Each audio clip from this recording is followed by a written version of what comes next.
नमस्कार। अब हम गीता की 27वां अध्याय शुरू करने जा रहे हैं।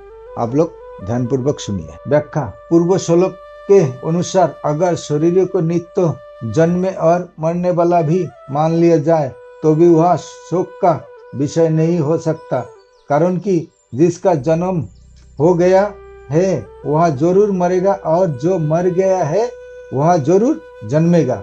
इसलिए कोई भी इस जन्म मृत्यु रूप प्रभाव का परिहार निवारण नहीं कर सकता, क्योंकि इसमें किसी का किंचित मात्र भी वश नहीं चलता।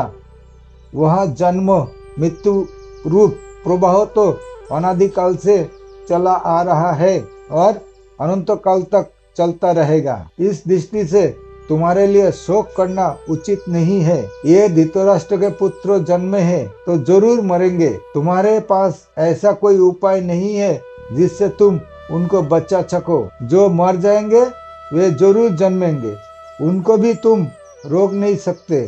फिर शोक किस बात का? जैसे इस बात को सब जानते हैं कि सूर्य का उदय हुआ है तो उसका अस्त होना ही, और अस्त होगा तो उसका उदय होगा ही। इसलिए मनुष्य सूर्य का अस्त होने पर शोक चिंता नहीं करते। ऐसे ही है अर्जुन, अगर तुम ऐसा मानते हो कि शरीर के साथ ये भीष्म द्रोणों आदि सभी मर जाएंगे तो फिर शरीर के साथ जन्म भी जाएंगे। अंत इस दृष्टि से भी शोक नहीं हो सकता। भगवान ने इन 26वें 27वें श्लोक में जो बात कही है वह भगवान का कोई वास्तविक सिद्धांत नहीं है। अंत अच पद देकर भगवान ने दूसरे शरीर को एक मानने वाला पक्षी की बात कही है कि ऐसा सिद्धांत तो है नहीं, पर अगर तू ऐसा भी मान ले तो भी शोक करना उचित नहीं है। इन 2 श्लोक का तात्पर्य वह हुआ कि संसार की मात्र चीजें प्रतिक्षण परिवर्तनशील होने से पहले रूप को छोड़कर दूसरे रूप को धारण करती रहती है। इसमें पहले रूप को छोड़ना वह मरना हो गया और दूसरे रूप को धारण करना वह जन्मना हो गया। इस प्रकार जो जन्मता है उसकी मृत्यु होती है और जिसकी मृत्यु होती है वह फिर जन्मता है। वह प्रवाह तो हरदम चलता ही रहता है। इस दृष्टि से भी क्या शोक करे? परिशिष्ट भाव। किसी प्रियजन की मृत्यु हो जाए, धन नष्ट हो जाए तो मनुष्य को शोक होता है। ऐसे ही भविष्य को लेकर चिंता होती है कि अगर स्त्री मर गई तो क्या होगा, पुत्र मर गया तो क्या होगा आदि।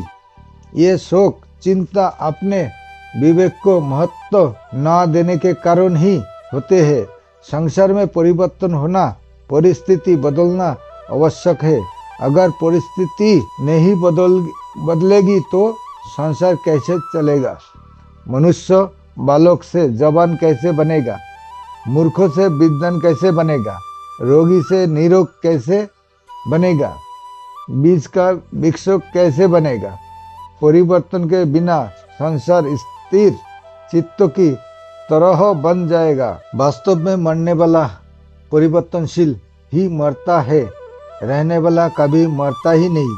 वह सबका प्रत्यक्ष अनुभव है कि मृत्यु होने पर शरीर तो हमारे सामने पड़ा रहता है, पर शरीर का मालिक जीवात्मा निकल जाता है। अगर इस अनुभव को महत्व दे तो फिर चिंता शोक हो ही नहीं सकते। बाली के मरने पर भगवान राम इसी अनुभव की अवतारा का लक्ष्य कराते हैं। विचार करना चाहिए कि जब 84 लाख जोनियों में कोई भी शरीर नहीं रहा तो फिर वह शरीर कैसे रहेगा? जब 84 लाख शरीर मेरे नहीं रहे तो फिर वह शरीर मेरा कैसे रहेगा? वह विवेक मनुष्य शरीर में हो सकता है, अन्य शरीर में नहीं।